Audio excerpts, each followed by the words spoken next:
യെശയ്യാ പ്രവാചകന്റെ പുസ്തകം 66 അധ്യായത്തിന്റെ 14 വാക്യമാണ് ഇന്നത്തെ ധ്യാനം.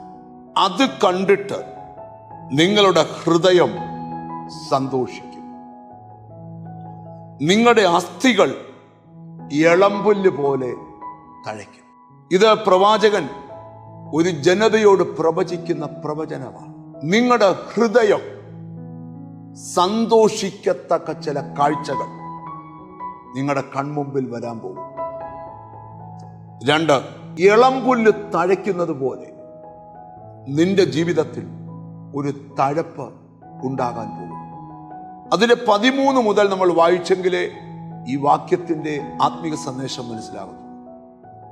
അമ്മ ആശ്വസിപ്പിക്കുന്ന പോലെ ഞാൻ നിങ്ങളെ ആശ്വസിപ്പിക്കും.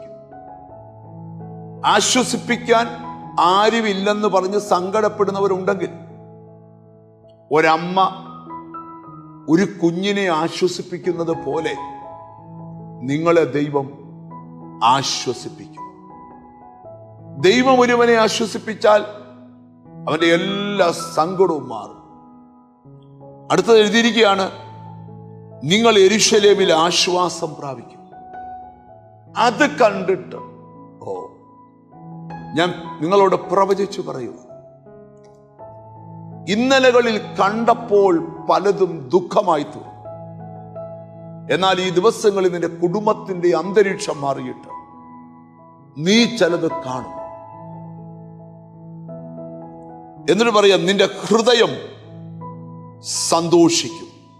ദൈവത്തിന് സ്തോത്രം. ഹൃദയം സന്തോഷിക്കും. നിങ്ങളുടെ അസ്ഥികൾ ഇളമ്പുല്ല് പോലെ തഴയ്ക്കും. നിങ്ങൾ നിങ്ങളോട് തന്നെ പറ, ഈ ദിവസങ്ങളിൽ നിങ്ങളുടെ അസ്ഥികളെ ദൈവം ബലപ്പെടുത്തട്ടെ. ഒരു കിടക്ക കൊണ്ട് നിന്റെ ലൈഫിനെ പിശാച് ഒതുക്കാൻ ശ്രമിച്ചെങ്കിൽ ഞാൻ നിന്റെ കിടക്ക മാറ്റിവിരിക്കും. ഈ ദിവസങ്ങളിൽ നിന്റെ അസ്ഥികൾ ഇളമ്പുല്ല് പോലെ തഴയ്ക്കും. നമുക്ക് ഒന്നിച്ചു പറയാം, കർത്താവേ ഹല്ലേലൂയ. ചിലത് കണ്ട് സന്തോഷിക്കാൻ, ചിലത് ഇളമ്പുല്ല് പോലെ തഴയ്ക്കുന്നത് കണ്ട് സന്തോഷിക്കാൻ ഞങ്ങൾക്ക് വഴിയൊരുക്കണേ എന്ന് നമുക്ക് പ്രാർത്ഥിക്കാം. കാരുണ്യവാനായ ദൈവമേ, സ്വർഗസ്ഥനായ പിതാവേ, ഞങ്ങൾ ഒരു മനസ്സോട് അവിടുത്തെ പരിശുദ്ധ പാദപീഠത്തിൽ അടുത്ത് വരിക.